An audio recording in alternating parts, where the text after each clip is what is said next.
Mark Rogers TV here to preview Michigan State, Ohio State, the Big Ten opener. The winner of this game will be considered by most as the best team in the Big Ten, which could be considered an insult, the way the conference has performed in the non-conference games.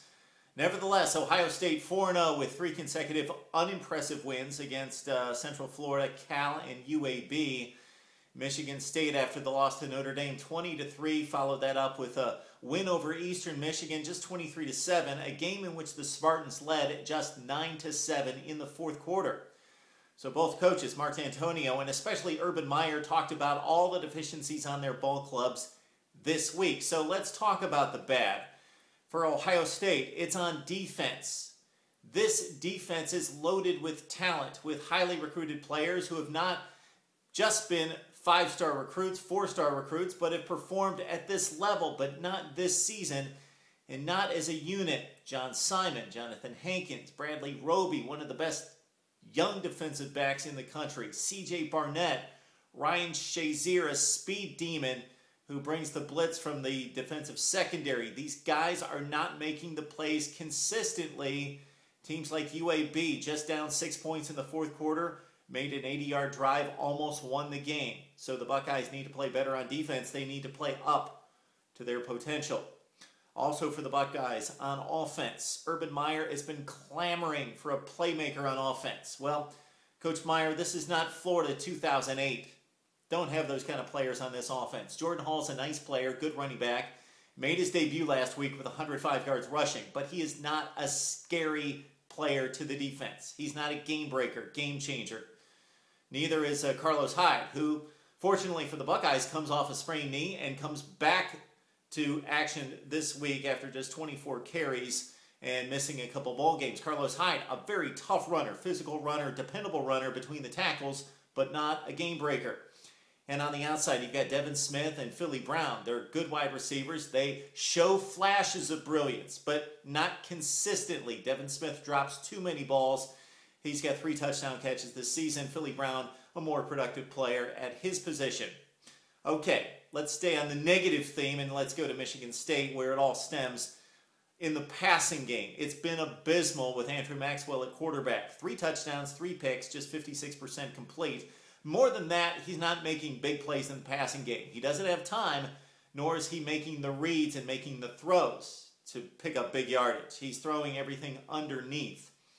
And Michigan State manhandled in their one big test against Notre Dame. Manhandled up front by the Notre Dame front 7. So that doesn't bode well against a very talented Ohio State front 7. All right, let's finally get to the good. And the good for Ohio State is that the defense has to play better than this because there's just too much talent on this defense. And again, we're just not talking about 4- and 5-star recruits. We're talking about players who have shown the ability to make plays at this level. There's a ton of them. The Buckeyes have to play better on defense. Braxton Miller is a Heisman candidate. That's been the talk this week. And yes, he will be a Heisman candidate. He's that good. 61% completion percentage this season, up from 50 as a freshman. 14 total touchdowns from Braxton Miller. He's a dual threat. He's carried the offense, but after carrying the ball 27 times a few weeks ago, Urban Meyer said, enough of that. You got to defer. We want to keep you in one piece. You got to just make the big plays and look to make the big plays in the running game. So Braxton Miller with 11 carries last week, and that more in line with what Urban Meyer wants out of his quarterback. For Michigan State, offensively, Le'Veon Bell carries everything. 210 yards against Boise, 253 last week.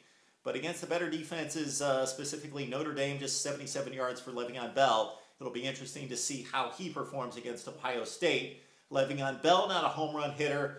He gets his tough yards between the tackles, and he is a workhorse. 36 carries last week. Deion Sams, a good tight end, 22 receptions there for Deion Sims, but mostly it's defense for Michigan State, and this is what we expected. Great defense, and they have lived up to it. Despite the score against Notre Dame 20-3, they got no help from the offense. They were in a hole in terms of field position all night long. They really gave up just 2 big plays to Notre Dame. Otherwise, the Michigan State defense has performed. No touchdowns given up against Boise State in the opener. We've talked about the Michigan State defense in other videos, so check out the Notre Dame-Michigan State preview, the Big Ten preview. We've outlined their strengths, Adams and Bulla. Golston, actually one of the more talented players at defensive end, not starting last week, didn't even get mentioned in the game notes. He's underachieving right now. But D'Amico Allen, they've got all sorts of players. Isaiah Lewis at safety. Michigan State is stout on defense. So this is a tough call to make because usually with the great defense, the defense that's performing, unlike the talented Ohio State defense not performing, I love the defense and, of course, the home field advantage with Michigan State. The Spartans are a 3-point favorite. But in this one, I'm going to go with the guy that can make the plays in the fourth quarter with a game on the line. Michigan State doesn't have that guy.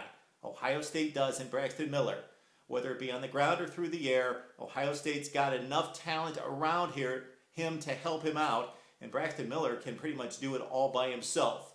Miller makes a couple big plays in the fourth quarter. Buckeyes upset Michigan State in East Lansing, 23-20. Buckeyes and Spartans, got to hear from you on Mark Rogers TV.